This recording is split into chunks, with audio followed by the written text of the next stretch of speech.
اعوذ باللہ من الشیطان الرجیم بسم اللہ الرحمن الرحیم۔ اللہ خالق کائنات نے اس دنیا کو پیدا فرمایا، دن رات، چاند سورج ستارے، ہر ایک چیز کو اللہ خالق کائنات نے تخلیق فرمایا۔ جب انسان کی باری آئی تو اللہ خالق کائنات نے اس انسان کو اشرف المخلوقات پیدا فرمایا۔ آئیے میں یہاں پر جو بات کرنا چاہتا ہوں، اگر دیکھا جائے تو اللہ خالق کائنات نے بعض انسانوں پر فضیلت عطا فرمائی، بعض دنوں کو بعض دنوں پر اور بعض راتوں کو بعض راتوں کے اوپر اللہ نے فضیلت عطا فرمائی۔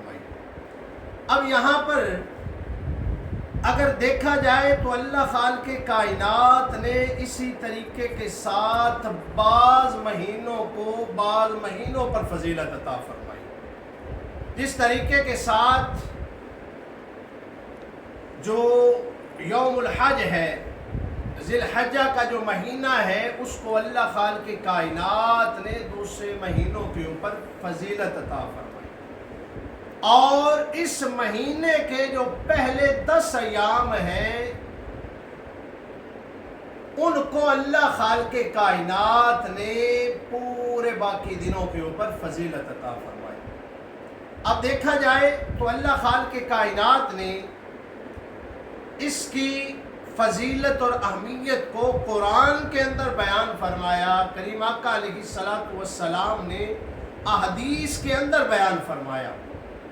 تو آج یہیں تک یہ میں بات کر کے نیکسٹ جو ویڈیو ہے انشاءاللہ اس کے اندر آپ کے ساتھ جو اس مہینے کی یوم عرفہ کی جو فضیلت ہے، اہمیت ہے، اس پر گفتگو کرنے کی کوشش کروں گا۔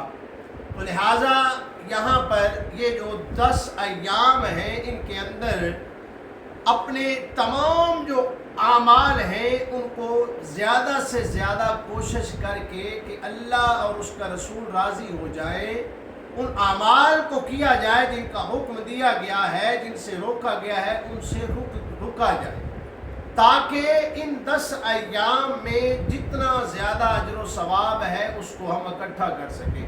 اب دیکھیں کہ اس مہینے میں اللہ خالق کائنات نے جو حج کا سلسلہ ہے، کعبۃ اللہ کی جو زیارت ہے، کعبۃ اللہ کے جو چکر ہیں ان کو رکھا۔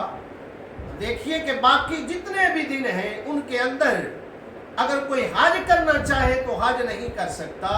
یہ 10 ایام ہیں جن کو اللہ خالق کائنات نے مختص کر دیا، اور ان میں سے بھی کچھ ایام کو مختص کیا کہ ان کے اندر حج کیا جائے گا، اس دن کو مینا میں جایا جائے گا، اس دن میں مزدلفہ کو جایا جائے گا۔ باہر ایک چیز کو اللہ اور اس کے رسول نے واضح طور پر بیان فرما دیا۔ آئیے آج کی گفتگو کو یہیں پر اختتام کرتے ہیں۔ انشاءاللہ نیکسٹ ویڈیو میں جو یوم عرفہ کی فضیلت ہے اس پر بیان کرنے کی گفتگو کرنے کی کوشش کروں گا۔ دعا کریں کہ اللہ خالق کائنات ہم سب کو نیک اعمال کرنے کی توفیق عطا فرمائے، ہم سب کی جو قربانیاں ہیں ان کو مالک حقیقی اپنی بارگاہ میں قبول فرمائے۔ آمین ثم آمین، وآخر دعوانا ان الحمد للہ رب العالمین۔